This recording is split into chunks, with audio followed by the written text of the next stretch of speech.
This is part 2 on heart murmurs. In the first video, we covered left-sided murmurs. Now let's look at the right-sided murmurs. First, systolic murmurs. During systole, the right ventricle contracts. If the pulmonic valve is narrowed, blood is forced through, creating the murmur of pulmonic stenosis, shown right here.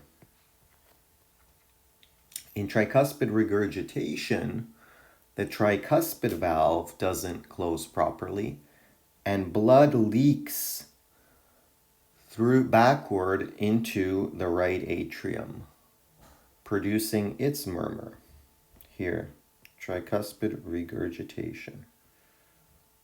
Next, the diastolic murmurs will occur when the ventricle fills.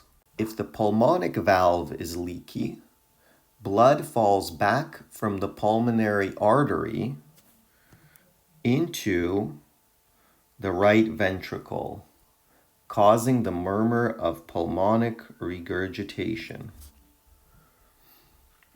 In tricuspid stenosis, blood struggles to pass through a narrow tricuspid valve into the ventricle, creating its murmur. Here we have tricuspid stenosis. So, let's get the color here. Try to put it to black. These four, pulmonic stenosis, tricuspid regurgitation,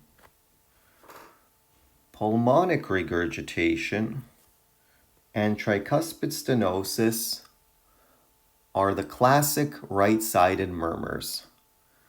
Thank you.